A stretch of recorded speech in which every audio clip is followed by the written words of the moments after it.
Сила – это векторная величина, а все векторы характеризуются численным значением, направлением и, кроме того, складываются по правилу параллограмма.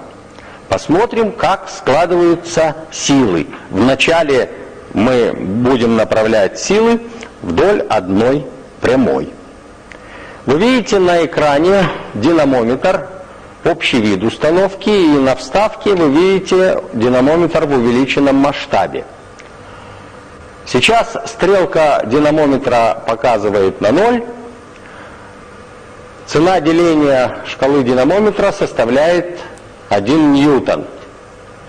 Я могу подействовать на динамометр силой, направленной вертикально вниз, либо снизу, либо сверху, если буду давить на столик.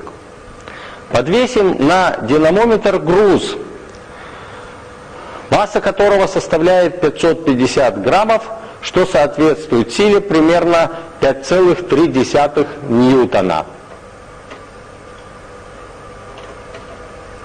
Вы видите, показания динамометра именно таковы. Добавим к грузу еще один груз массой 500 граммов.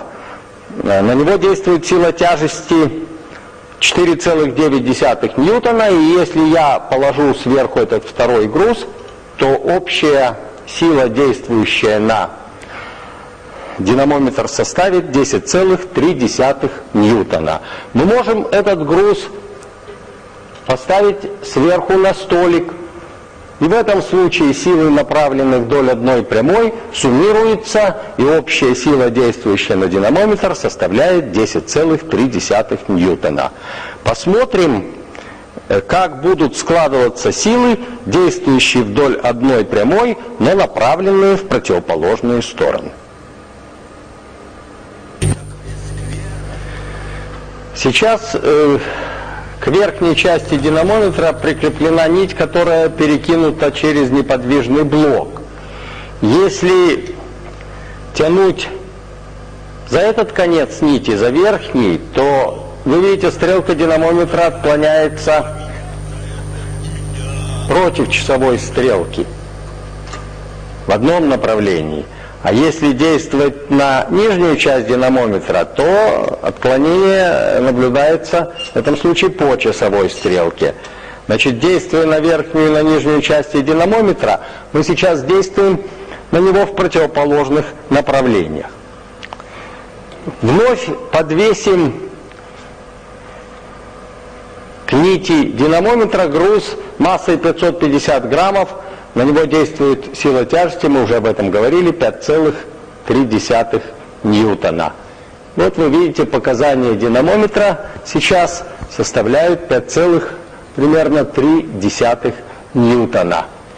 Если теперь подействовать на динамометр точно такой же силой в противоположном направлении, для этого я подвешиваю к нижнему концу динамометра точно такой же груз, как к верхнему концу, то видите, что в этом случае обе силы уравновешивают друг друга, и результирующая сила, действующая на динамометр, сейчас равна нулю.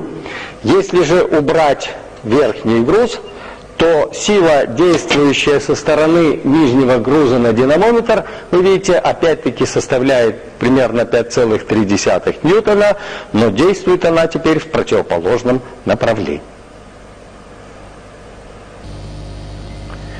Рассмотрим тот случай, когда силы действуют на тело под углом. На экране вы видите тело, оно изображено зеленым цветом, и две силы F1 и F2, они равны по величине, каждая из них составляет 4 ньютона, и они образуют между собой угол альфа, равный 60 градусам. Сложим эти силы по правилу параллограмма. В данном случае параллограммом является ромб, F1 равно F2 по величине, и R это диагональ ромба, это равнодействующие сил F1 и F2. Найдем эти силы. Для этого мы проведем вторую диагональ ромба. Известно, что диагонали ромба в точке пересечения делятся пополам и перпендикулярны друг другу. Поэтому равнодействующая R равна удвоенной силе, удвоенной величине АО, 2АО. А АО, как видно из треугольника АОФ1, это F1 на косинус 30 градусов, на косинус альфа пополам.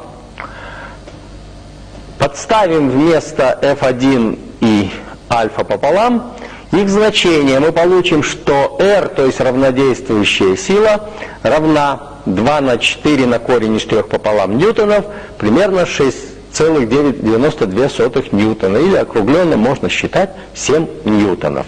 Обратимся к эксперименту. Вы видите на экране два динамометра. К ним привязаны нити. Эти нити привязаны к стержню. Образуют эти нити угол между собой 60 градусов. Для того, чтобы убедиться в том, что угол между нитями равен 60 градусам, мы приложим к установке треугольник. Известно, что один из углов треугольника этого прямоугольного составляет 60 градусов. Действительно, силы действуют под углом 60 градусов. Каждая из них составляет 4 ньютона. В этом вы можете убедиться, посмотрев на показания динамометров. Найдем равнодействующие этих двух сил. Для этого мы посмотрим показания третьего динамометра, который прикреплен к той же самой точке. Вы видите, что показания третьего динамометра составляют примерно 7 ньютонов. Если освободить динамометры от нагрузки, для этого я убираю нити, то вы видите, что в этом случае стрелки динамометров установились на 0. Рассмотрим еще один случай сложения сил под углом. На тело сейчас действуют две силы F1 и F2 под углом 90 градусов одна к другой. Причем эти силы разные. Одна сила равна по модулю 4 ньютона, а другая по величине составляет 3 ньютона.